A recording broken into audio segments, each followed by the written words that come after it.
চেয়ারে যতদিন বসে থাকি ততদিন আমরা দরবেশ, পীর, আউলিয়া, মাওলানা, আর চেয়ার থেকে যেদিন নেমে যায় সেদিন আমরা চোর, ডাকাত, বাটপার কিংবা বড় গ্যাংস্টার চেয়ার থেকে নামার পরে। কিন্তু যতদিন আমরা চেয়ারে থাকি ততদিন কেমন জানি বাংলাদেশে 18 কোটি মানুষ পীরের মতো তাদেরকে সম্মান করে, শ্রদ্ধা করে বুঝি না আমি এই এই মানে সংস্কৃতি থেকে আমরা কবে বেরিয়ে আসবো। এখন আমি যদি বলি, আমাদের পৃথিবীতে বিভিন্ন রাষ্ট্রে দুর্নীতি আছে, আপনার চাঁদাবাজি আছে, কিন্তু ওই দেশের নেতারা চাঁদাবাজি করে, দুর্নীতি করেই কিন্তু ওরা নিজ দেশে বাড়ি, গাড়ি, ব্যবসা বাণিজ্য গড়ে তোলে।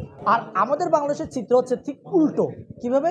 ক্ষমতার চেয়ার বসে কোটি কোটি টাকা লুটপাট করব এবং ক্ষমতার চেয়ার থেকে নেমে আমরা সুইজারল্যান্ড, কানাডায় গিয়ে সেফ এক্সিট নেওয়ার চেষ্টা করি। এই যে আমরা এই প্রবণতা থেকে আমাদেরকে বেরিয়ে আসতে হবে। আমরা যদি বেরিয়ে আসতে চাই তাহলে আমরা মনে হয় ভালো কিছু করতে পারি। এখন আপনারা সকলে জানেন যে আমাদের সার্জিসকে নিয়ে কথা বলতে চায় না, তারপর বলতে হয় তার কিছু বিতর্কিত কর্মকাণ্ডের জন্য। সার্জিস বা হাসনা বিপদে পড়লেই ওরা বলে, ভাই তোরা কই, আমরা ঢাকা ইউনিভার্সিটিতে আমরা বিপদে পড়েছি, তোরা লাঠি সোটা নিয়ে আয়, আমাদের রক্ষা কর।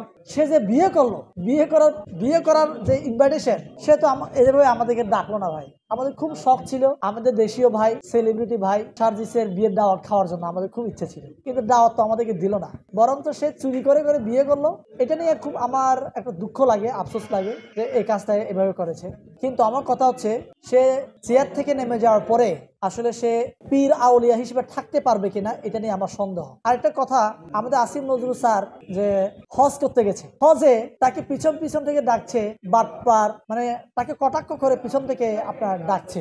তাহলে এই যে হেনস্থা করার একটা শিকার হয়েছে, এটা তো ক্ষমতায় থাকতে একটা একটা এক্সাম্পল দেখাচ্ছে। ক্ষমতার চেয়ার থেকে নেমে যাওয়ার পরে তাদেরকে কিভাবে যে হেনস্থা করবে বাংলাদেশের মানুষ, এটা ওরা কল্পনা করতে পারছে। তা আমি মনে করি কি, তাদের এই যে হেনস্থা থেকে বাঁচার জন্য এবং বাংলাদেশের ইতিহাস হয়ে থাকার জন্য ভারতের দাবিদারি না করে বাংলাদেশের মানুষের পক্ষে কথা বলে কাজ করলে ওরা এই হেনস্থার শিকার হতো না। আজকে এরা বলছে সংস্কার করবে, আমি চাই সংস্কার করুক, সংস্কার লাগবে আমাদের বাংলাদেশের জন্য, কিন্তু কোন খাতে সংস্কার করবে, কাদেরকে নিয়ে সংস্কার করবে, এই বিষয়গুলো তো ওরা খোলাসা করে কথা বলছে। স্পেসিফিক কয়েকটা টপিক পয়েন্ট নিয়ে বলুক যে আমরা এই খাতে আমরা সংস্কার করতে চাই। সংস্কার কথা যদি বলি আমি, তাহলে আমাদের বাংলাদেশে যারা কিনা এই যে জুলাই বিপ্লবে যারা কিনা গুলি খেয়েছে, যারা অঙ্গহানি হয়েছে, যাদের কারণে এদের অঙ্গহানি হয়েছে, এদেরকে বিচারে আওতায় আনা হয়েছে? আওতায় আনা হয় না। এখন আমরা দেখি যে আওয়ামী লীগ বিভিন্ন জায়গায় পোস্টারিং করছে, মিছিল করছে, তাহলে এই সাহসগুলো পাচ্ছে কোত্থেকে এরা? এখন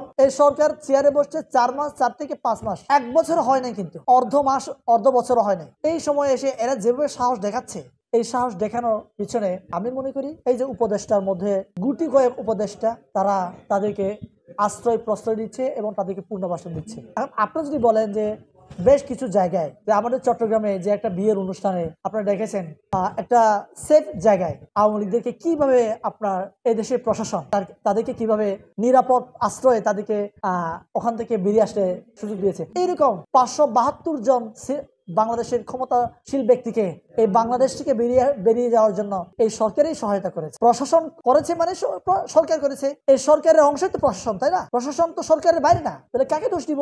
সরকারকে অবশ্যই দোষ দিব। এই জন্য আমি মনে করি সরকারকে আরো স্ট্রং ভাবে কাজ করতে হবে, তাহলে সরকার ভালো কিছু করতে পারবে।